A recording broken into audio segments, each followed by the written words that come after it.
लेकिन किस्मत ने एक बार फिर बेरहमी से मजाक कर दिया। जब ट्रक चेकपोस्ट से गुजर रहा था तो उसे रोक लिया गया। ड्राइवर ने क्लियरेंस डॉक्यूमेंट भी दिखाया और समझाने की कोशिश की, मगर जांच से बच नहीं पाया। जैसे ही ट्रक का दरवाजा खोला गया, उसमें नमक की बोरियां रखी हुई थी। एक अफसर सीटी बजाता हुआ गाड़ी का कोना कोना चेक करने लगा। धीरे धीरे वो उस हिस्से की तरफ बढ़ा जहां छिपे हुए लोग बस एक दीवार के उस पार थे। सभी अंदर खामोशी से सांस रोके बैठे थे। तभी उस अफसर ने अपने सिपाही को ट्रक के अंदर खड़ा कर दिया और खुद बाहर की ओर धीरे धीरे चलते हुए कदम गिनने लगा। एक जगह रुककर उसने फायरिंग का आदेश दिया। गोली ठीक उस जगह जा लगी जहाँ ट्रक के पीछे एक और छिपा हुआ हिस्सा था। इस पर अफसर को गुस्सा आ गया, जैसे उसकी अकल का मजाक उड़ाया गया हो। वो तेजी से पलटा और वापस ट्रक में घुस गया। अंदर छिपे लोग घबरा गए, क्योंकि यहाँ की मिलिट्री अपने बेरहमी के लिए कुख्यात थी। पकड़े गए लोगों का अंजाम कभी अच्छा नहीं होता। सबको लगा अब तो बस गोलियों से भून दिया जाएगा, लेकिन ट्रक ड्राइवर ने सिपाहियों को रोक दिया। उसने नरमी से कहा, अगर तुम लोग बाहर आ जाओ तो तुम्हें रहने की जगह, खाना और पानी सब मिलेगा। असली खतरनाक लोग तो वो हैं जिन्होंने तुमसे पैसे लिए और कंटेनर में ठूंस कर यहाँ तक ला छोड़ा। मगर उसके लाख समझाने पर भी कोई बाहर नहीं आया। आखिरकार जब उसका सब्र टूटने लगा और वो गोली चलाने का आदेश देने ही वाला था, एक सुनहरे बालों वाली लड़की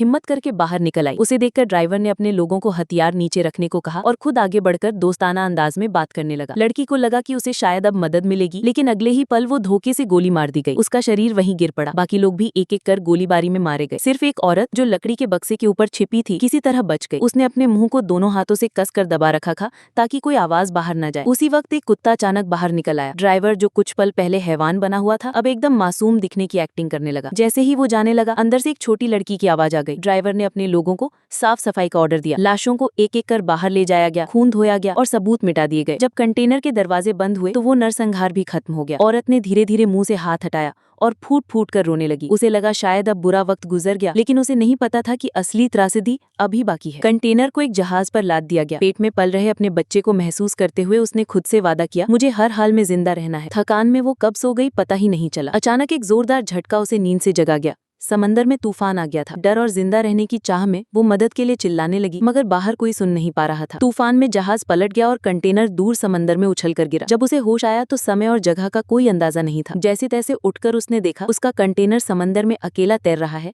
आसपास और भी कई कंटेनर हैं। वो बुरी तरह घबरा गई। जब उसने फोन निकाला तो वो पानी में भीगकर खराब हो चुका था। दूसरा फोन भी था, मगर लॉक स्क्रीन का पासवर्ड उसे याद नहीं आया। इसी बीच उसे महसूस हुआ कि ज्यादा हलचल के कारण बच्चा पेट में एक्टिव हो गया है। डिलीवरी का समय करीब था और वो फंसी थी समंदर के बीच। ऊपर से कंटेनर की दीवार में लगी गोली की वजह से अंदर धीरे धीरे पानी भरने लगा था। अब उसका एकमात्र मकसद था किसी तरह इसे बंद करना। वो इधर उधर लकड़ी के बक्सों में कुछ ढूंढने लगी, लेकिन उसमें सिर्फ टीवी, हेडफोन और कपड़े ही निकले। तभी जमीन पर पड़ी एक टेप की रोल उसकी नजर में आई। उसने तुरंत उसे उठाया और लीक हो रही जगह को सील कर दिया। थोड़ी राहत मिली ही थी कि बाहर से इंसानों की आवाजें सुनाई दी। वो भागकर बाहर देखने गई। कुछ और लोग भी अलग कंटेनर में थे। वो खुशकिस्मत थे कि अभी तक पकड़े नहीं गए, लेकिन कंटेनर ओवरलोड था और धीरे धीरे डूब रहा था। वो बस चिल्लाकर उन्हें रोकने की कोशिश कर सकती थी, मगर कुछ नहीं कर पाई। कुछ ही देर में वो कंटेनर समंदर में समा गया। ये देखकर उसे अपनी भी वही किस्मत लगने लगी, लेकिन गर्भ से उठती तेज पीड़ा ने उसे फिर हिम्मत दी। उसका पति एक और कंटेनर में बंद था और अब उससे कोई संपर्क नहीं था। अब पेट में पल रहा बच्चा ही उसकी जीने की वजह थी। थोड़ी देर बाद तेज ठंड ने फिर से उसे नींद से जगा गया। एक रात में ही कंटेनर में काफी पानी भर गया था। अगर उसने कुछ नहीं किया तो अगली बारी उसी की थी। उसने ऊपर पड़े एक और कंटेनर को खोलने की कोशिश की। उसमें टिफिन बॉक्स रखे हुए थे। हताशा में उसने देखा कि उनके किनारे रबर पाइप से बंधे हुए थे। वहीं से उसे आइडिया आया। उसने रबर पाइप की मदद से एक छोटा सा ड्रेनेज सिस्टम बनाया